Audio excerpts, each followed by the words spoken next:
Stanley County has declared a state of emergency, and those with their homes damaged from the storm are hoping for some form of state relief. Firefighters are finally packing up after spending a long day here in Lincolnton trying to put out fire to the 100-year-old mill. Leaders in East Charlotte say that transforming Bojangles Coliseum into a sports complex will help attract new businesses to the area. The woman who lives here was in Chicago when she found out how a Charlotte man ended up in the hospital with his throat slashed simply as a result of parking too close to another car. After her bond hearing here, police are still waiting for warrants from Gaston County.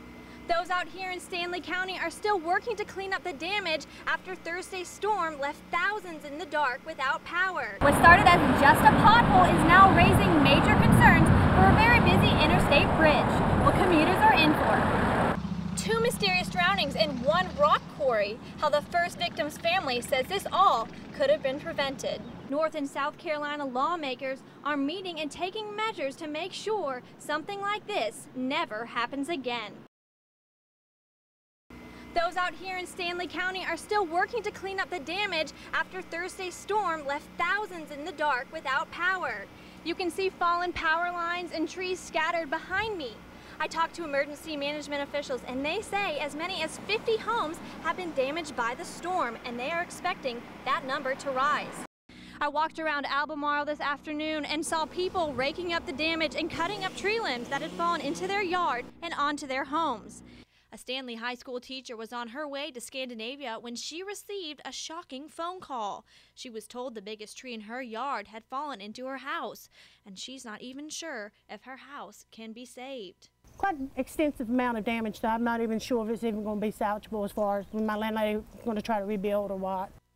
Mark has spent his last day in town helping complete strangers like Barbara clean up their yards and houses. He says his heart goes out to these people whose homes were destroyed by the storm. Yeah, it's pretty bad. I couldn't really believe it when I seen it. While many in Albemarle are busy this Saturday helping others fix up their homes, hundreds of others are still without power. Harold Carter says he is one of the lucky ones who has had his power returned last night, while many of his neighbors spent the night in the dark. To a number of yard sales, and the people are talking about, they don't have power yet and whatnot. It might be 3 or 4 more days. In the meantime, the American Red Cross is here providing food and water to hundreds who don't have power. Stanley County has declared a state of emergency, and those with their homes damaged from the storm are hoping for some form of state relief. This is the first step in that application process. Live in Albemarle, I'm Caitlin Selle, Channel 9 Eyewitness News. Police say Maurice Steele likely made hundreds of trips to Hobby Lobby stores in the Charlotte area, including stores in Mooresville, Gastonia, Matthews, and Rock Hill. Maurice Steele is being charged with shoplifting over $1 million from the craft goods store. Police say this was a crime ring unlike anything they had ever seen. I was shocked when I saw the retail loss. It shocked me. I've never seen a store lose that amount of money. But police say that Maurice Steele was not alone and had help in shoplifting $1.5 million worth of goods. The other people involved are actually her kids. Officer Michael Reed told me Steele and her children had been working their crime ring undiscovered for about 2 years, until yesterday, when a police officer who recognized Steele on a suspicious persons list followed her in the store and across the street as she ran into a Buffalo Wild Wings restaurant, where they say she dumped the shoplifted goods into a trash can before being caught shortly after. Security footage shows that she would walk into the stores with this black bag empty and leave with it full. Then an investigator found 4 eBay accounts and 2 false names.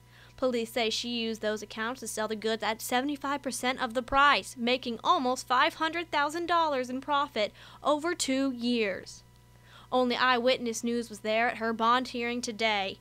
Steele denied nothing and only had one question when the judge set her bond at $2,500. Do you have any questions? Yes, ma'am. When can I go home?